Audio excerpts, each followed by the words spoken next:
The first sound was not the wind. It was the quiet hum that lived in the walls, too steady to be mechanical, too low to be human. I stood at the edge of the marble platform, the air colder than it should have been, my breath slipping away into the high, dark arches above. The cathedral stretched out in every direction. No doors, no windows, just columns that rose and vanished into shadow. At the center, the fissure pulsed, a crack in the marble wide enough to see the black water moving far below. Each pulse sent a ripple through the air, making the torches bend as if in a wind only they could feel. I felt the brands on my arms begin to itch. The lines burned into me long before I came here. They warmed in sync with the fissure's rhythm, one beat for every two of my own heart. Somewhere deep in the black water, something shifted, not a shadow, more like the suggestion of a figure, its shape rippling with the current yet fixed in place. It was watching. I didn't know how I knew, but the knowing sat heavy in my stomach. The hum in the walls grew louder, weaving with the rhythm from the fissure until the two became impossible to tell apart. My knees bent without thought, my body lowering toward the crack. The water's surface reflected no light, yet it seemed deeper than the cathedral itself. Something brushed the edge of my thoughts. Not a voice, not words, just a pressure that said closer. And then the first drop of black water rose, against gravity, trembling in the air before me like a bead of molten glass. It drifted to my forehead and sank in without breaking. The brands on my arms flared white, and the hum stopped.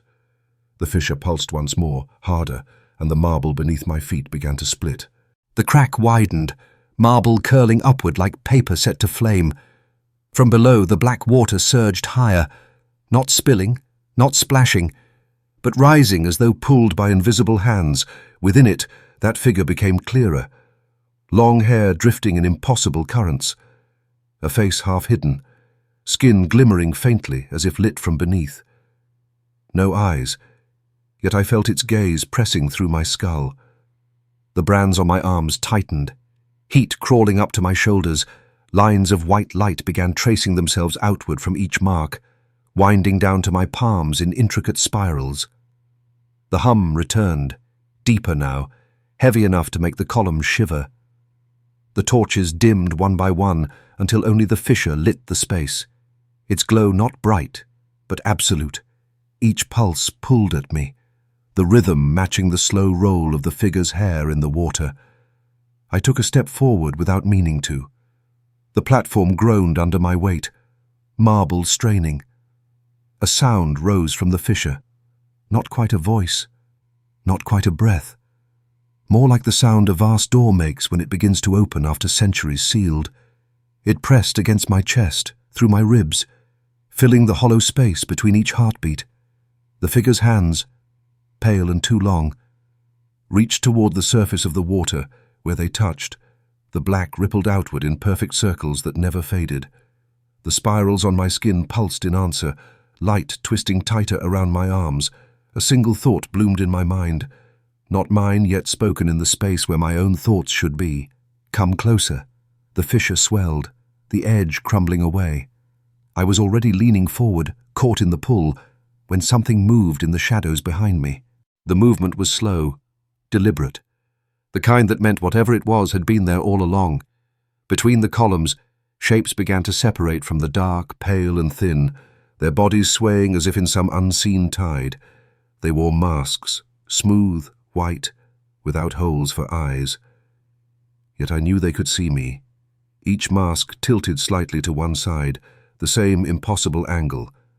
Their limbs were wrapped in what looked like strips of paper, fluttering though there was no wind.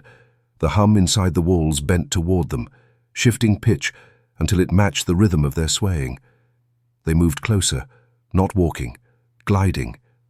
The black water behind me rose higher, the figure within watching still. The brands on my arms burned, spirals tightening as if trying to hold something in place. One of the masked shapes stopped just short of the fissure's light. It leaned forward, the mask nearly touching the edge of the glow. Where the light hit, the surface of the mask rippled, like ink dropped into clear water. The ripple spread across the rest of them, every mask warping slightly, though never breaking their frozen smiles. The fissure pulsed, harder now, the marble trembling underfoot. The masked things recoiled in perfect unison, not afraid, but waiting. A thin thread of black water rose between me and the nearest mask. It hung in the air for a moment, before splitting into droplets that hovered like beads of glass. Each droplet reflected not the cathedral, but a sky I did not recognize. A sky full of moving stars. The figure in the fissure shifted, hair drifting forward as if to shield me. The masked things began to sway again, their paper wrappings lifting higher, twisting in slow arcs that formed strange patterns in the air. The patterns pulled at my eyes until I felt the world tilt, and somewhere deep below, the hum became a voice, whispering a word I couldn't yet understand. The whisper grew clearer, not in sound but in meaning. It repeated the same word over and over, until it became impossible to tell if it was a command or a memory. The masked things drew back a step, their movements slow and perfectly in sync. They began to circle, forming a loose ring around me and the fissure. The paper strips trailing from their limbs lengthened, stretching across the marble like pale veins.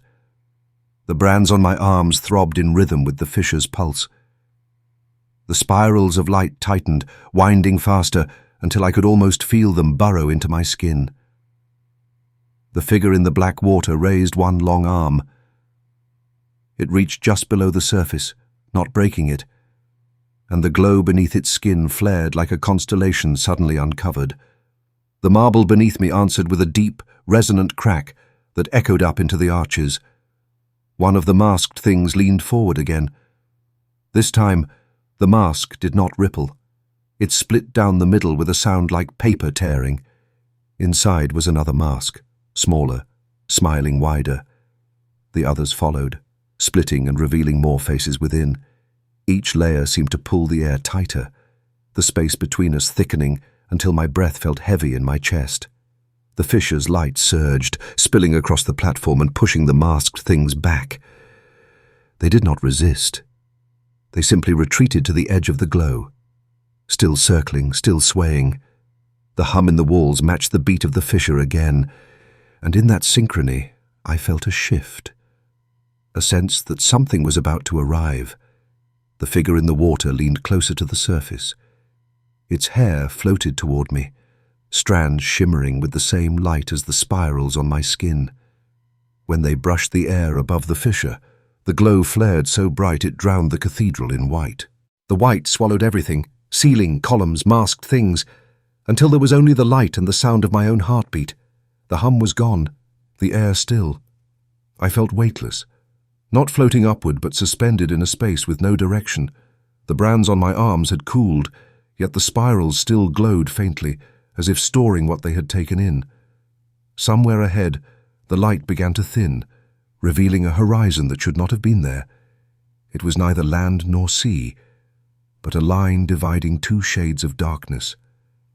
Above it, stars moved, not drifting, but sliding along invisible paths, each leaving a faint trail behind.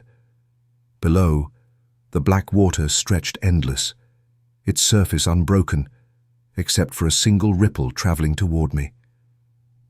The ripple reached the edge of my vision, and from it the figure emerged, rising without disturbing the water.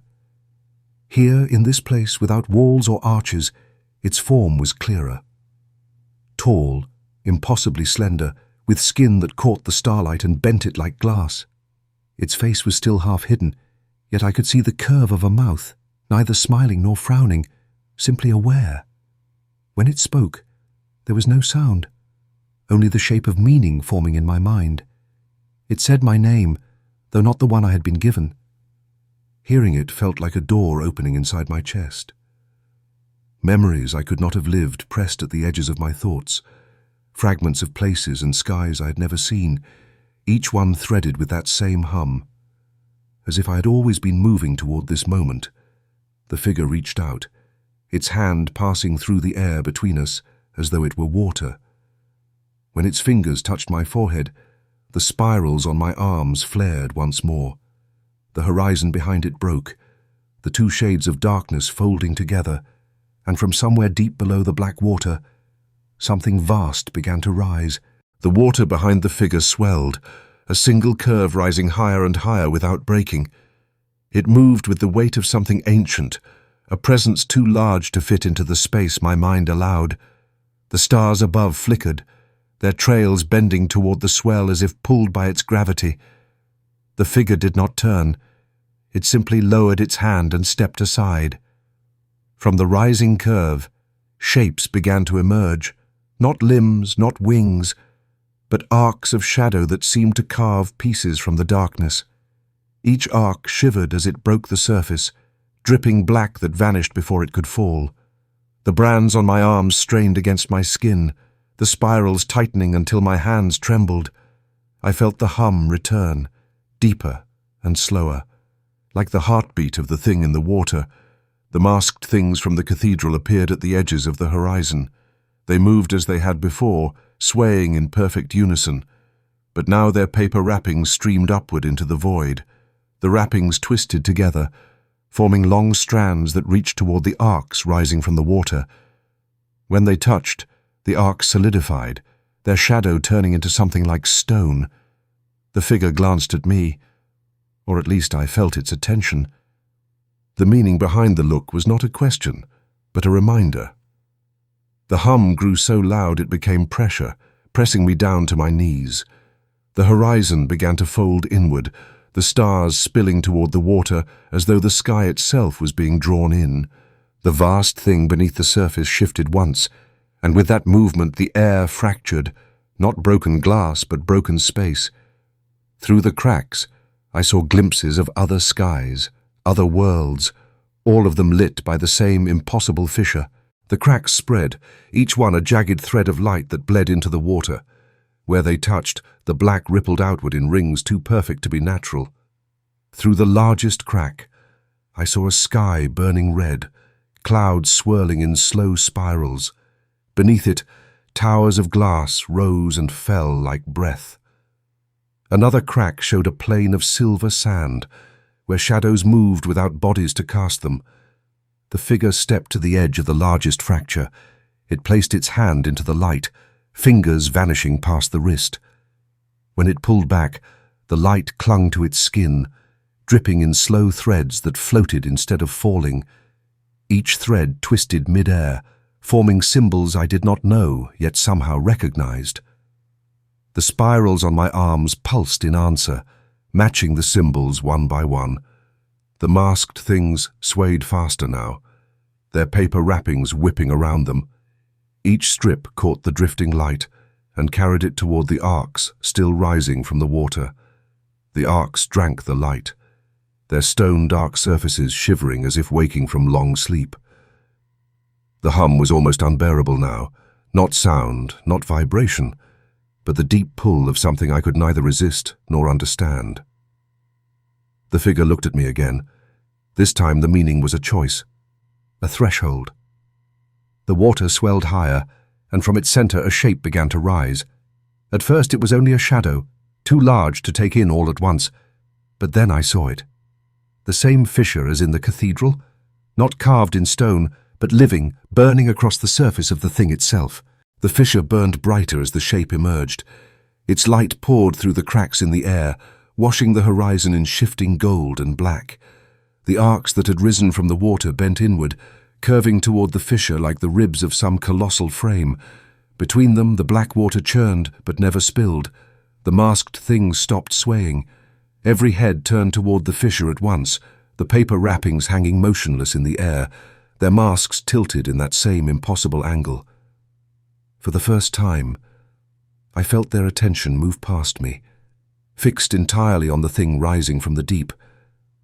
The spirals on my arms grew so bright they lit the water at my feet.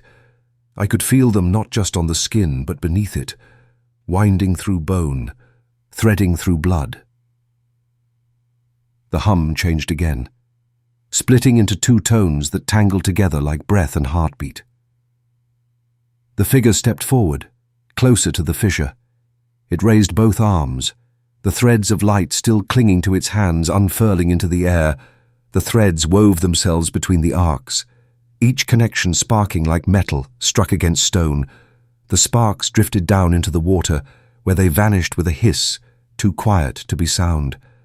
The vast shape in the water lifted higher, and I saw the fissure stretch across its entire form. Not an opening, not a wound, but an eye. It opened wider, and the light spilling from it swept over everything, over the masked things, over the arcs, over me. The light from the eye did not blind.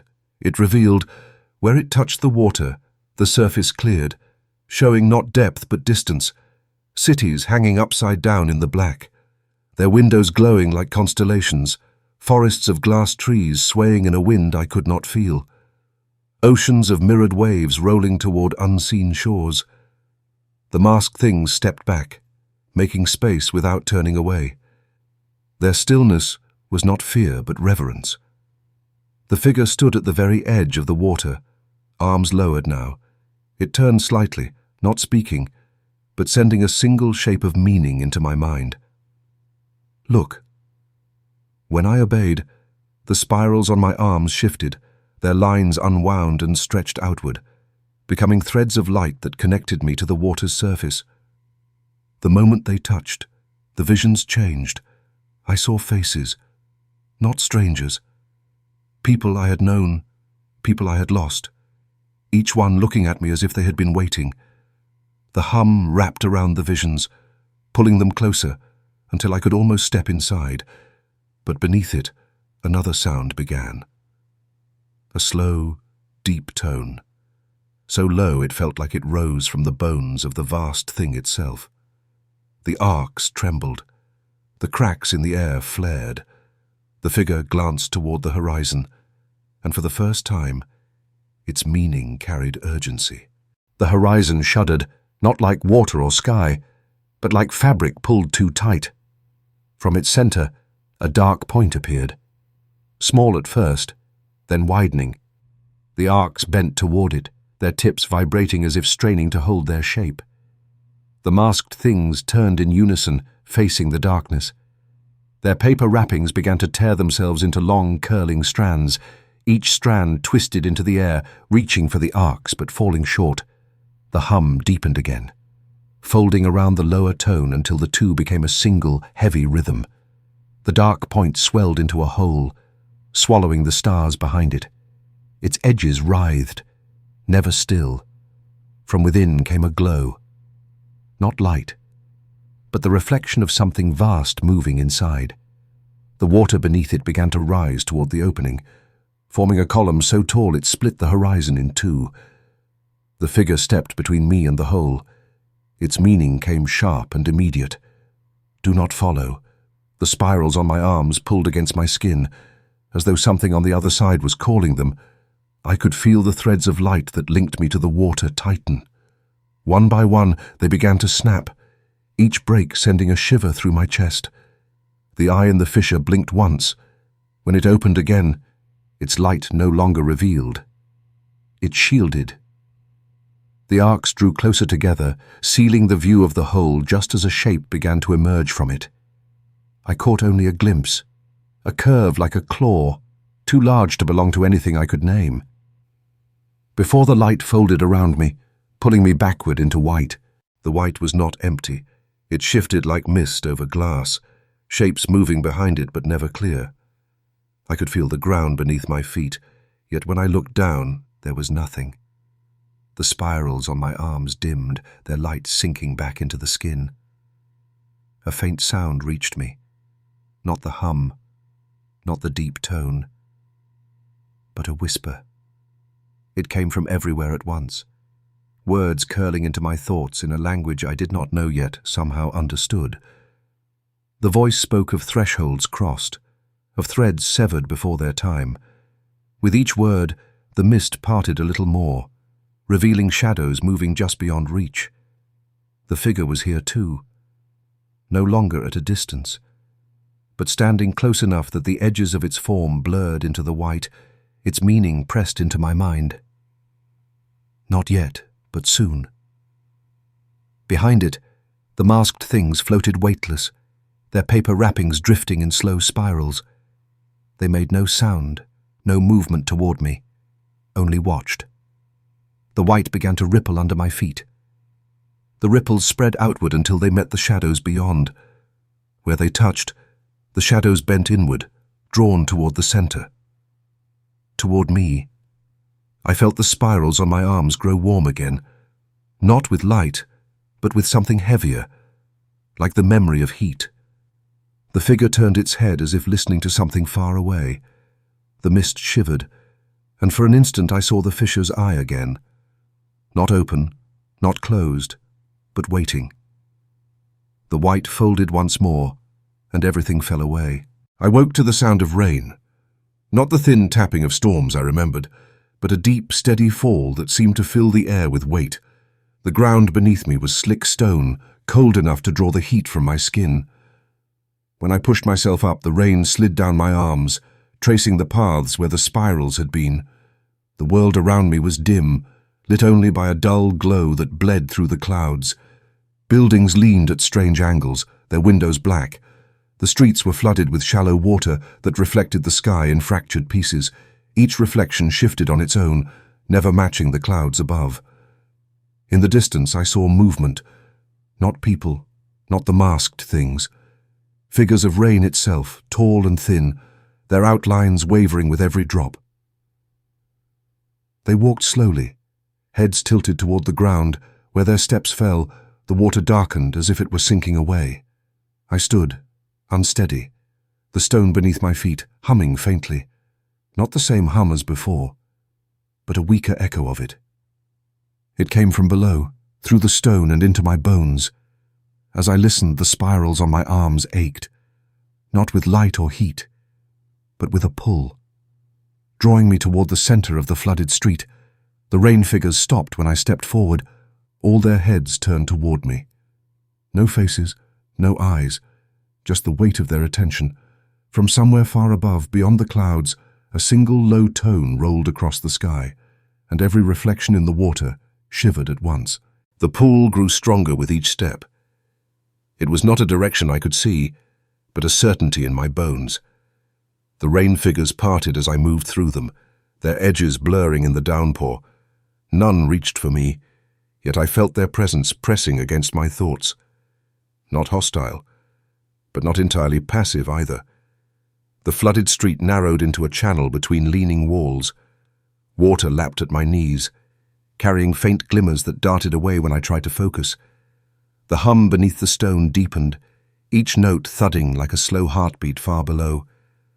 Ahead, the channel ended at a circular plaza.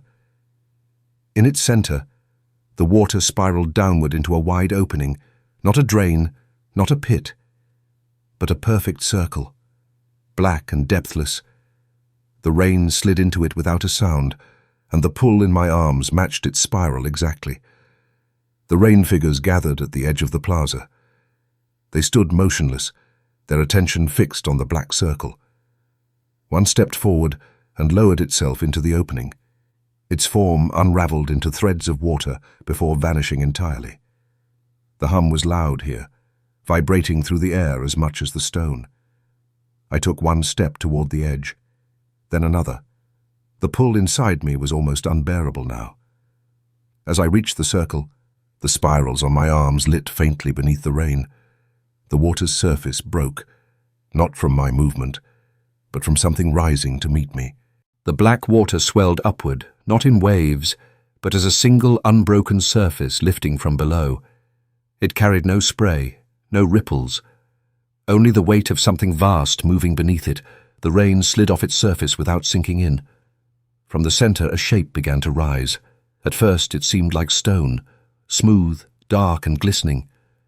But as more of it emerged, I saw the faint shimmer of lines cut deep across it.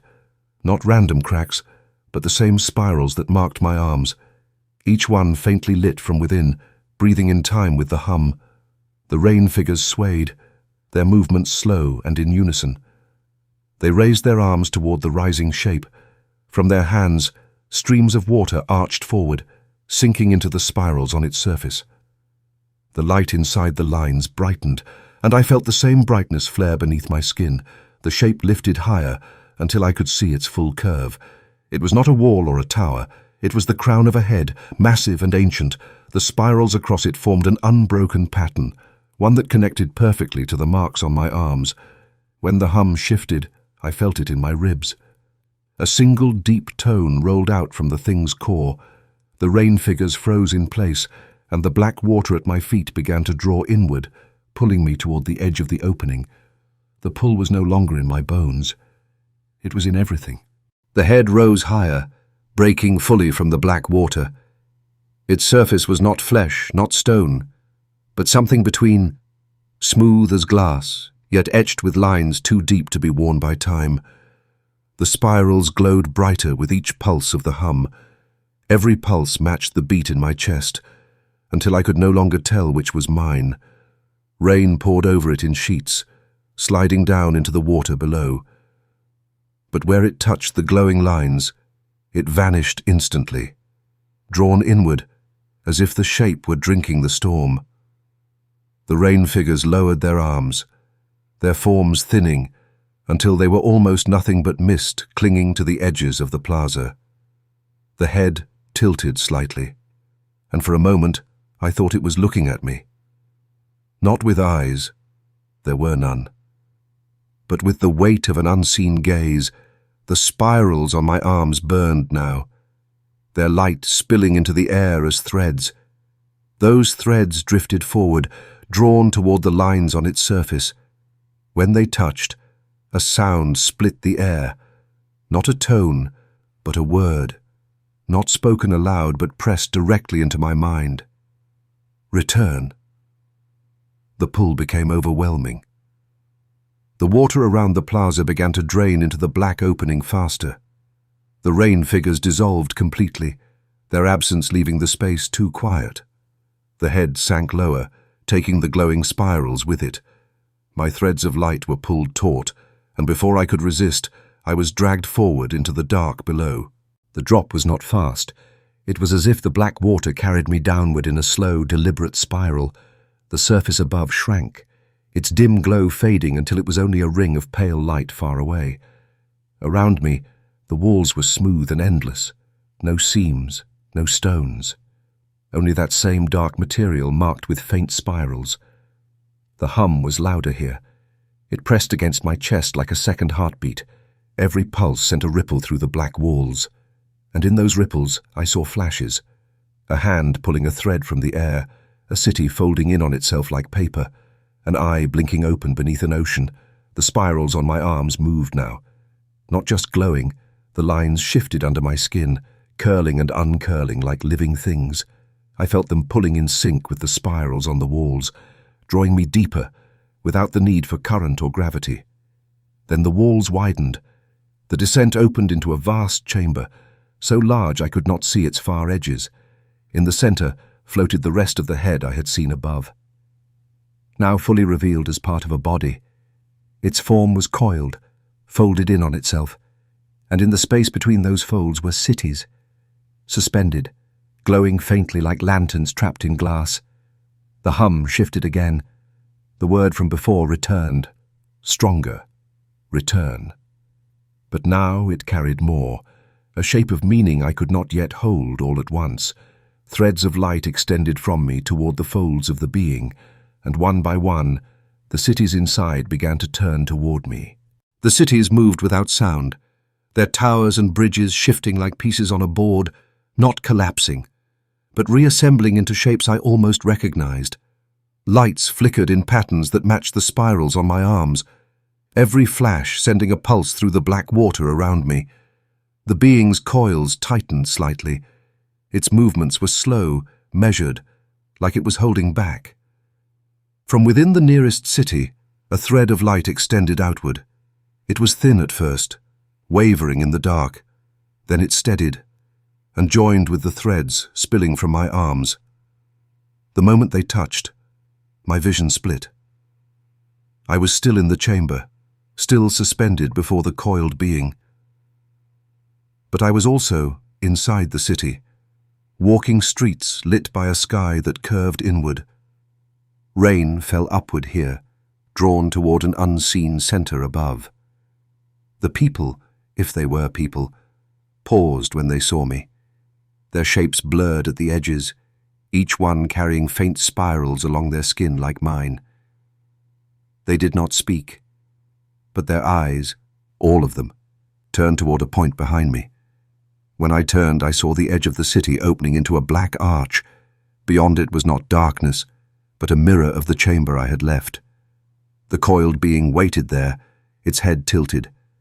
The word came again, but not from it, from the city itself.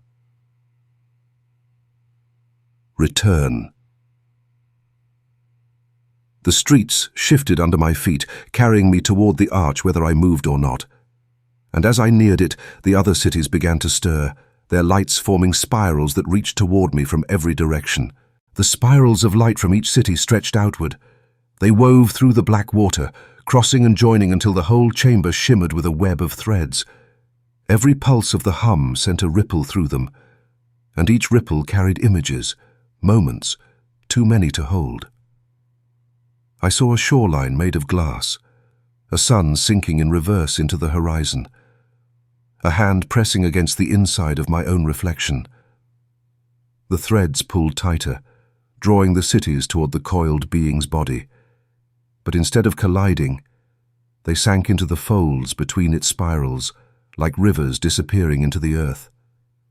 The being's head lowered toward me, its faceless gaze fixed on the light spilling from my arms. The threads connected to me trembled, not from strain, but from something moving back along them toward me, a current, not of water but of thought. It reached my chest and spread outward, filling my ribs, my throat, my skull. The hum shifted again, breaking into two tones that wrapped around each other. The word returned, return. But now it was followed by another, bind. Around me, the black water began to rise, not to drown, but to lift.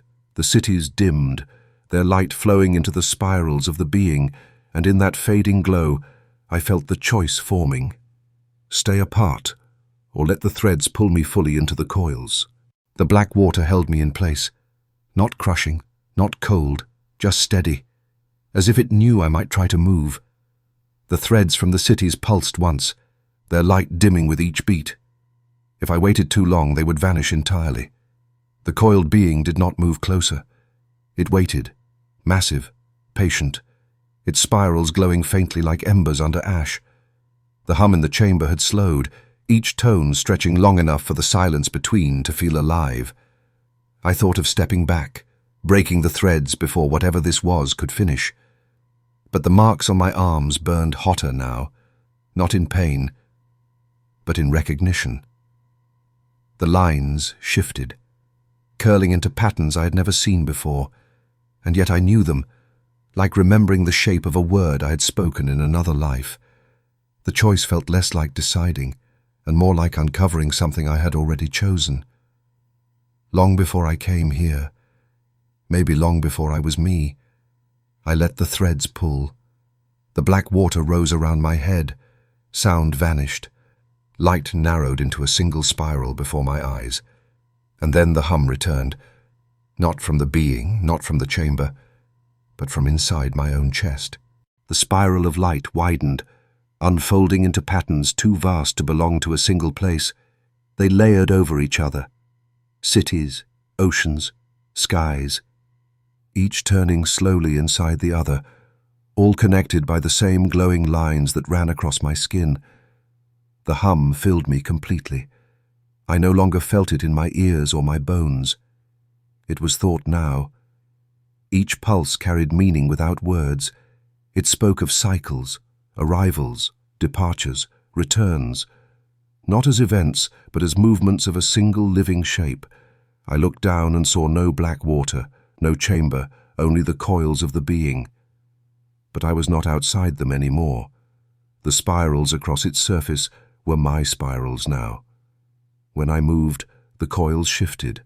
When I breathed, the hum deepened, far away, or perhaps inside. The cities glowed once more, their threads stretched outward from me now, not pulling, but resting.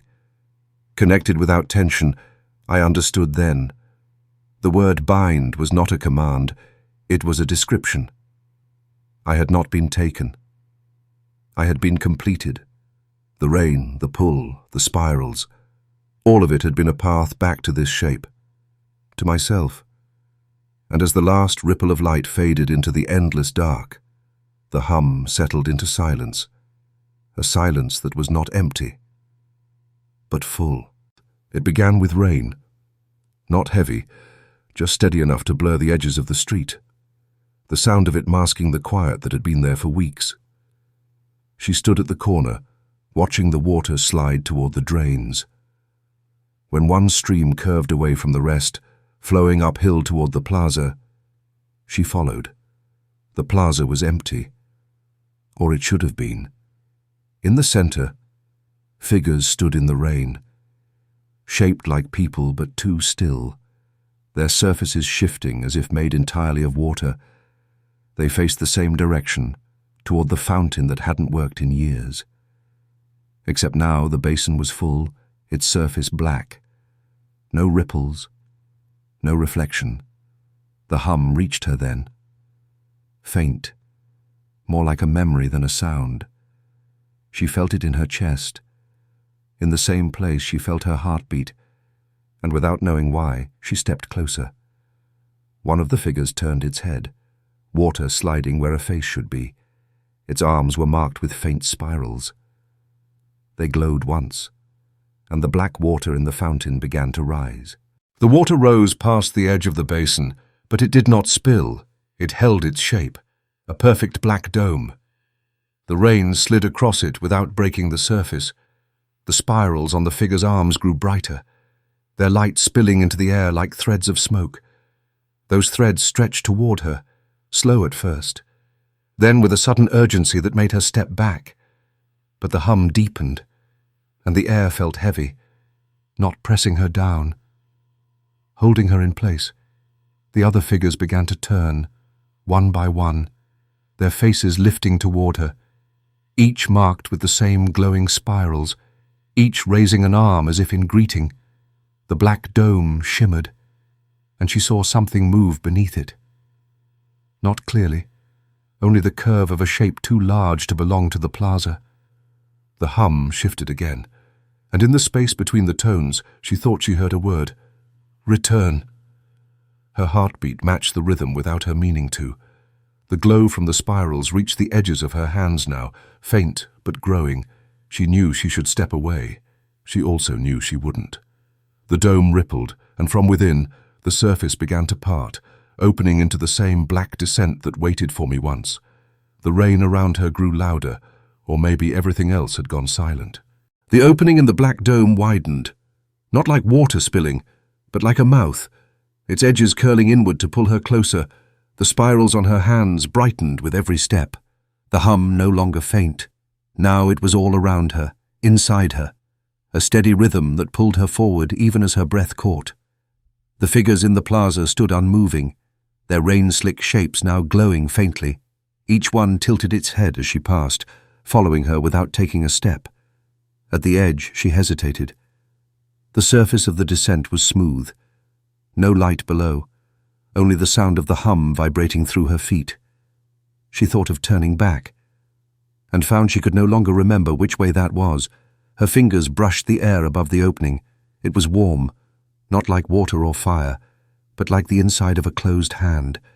The spirals across her skin began to move, curling, uncurling, and with that movement came a flicker of something not quite memory.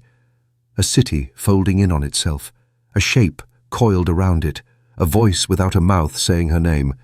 She stepped forward.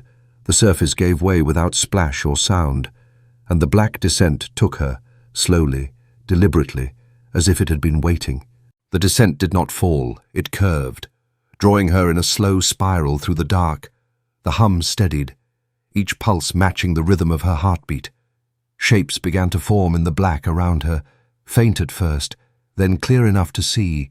Cities drifting in the void, bridges and towers shifting like they were alive, lights moving in spirals that matched the ones now running across her arms. A shadow coiled through the distance, vast, deliberate, its movement bending the space between the cities. It turned toward her, not with eyes, but with the weight of attention. The threads from her spirals reached outward on their own, connecting to the nearest city. And as soon as they touched, the city's lights pulsed in answer. The hum changed. No longer a call, but a welcome. She felt herself open in return, not as a surrender, but as if she had arrived somewhere she had always been moving toward. The coiled being slowed, its spirals glowing brighter, and in that light she saw herself reflected across its surface, not standing, not separate, but bound. Part of the same endless pattern, the hum faded into silence, and in the space it left, a single word remained, not spoken, not heard, only known.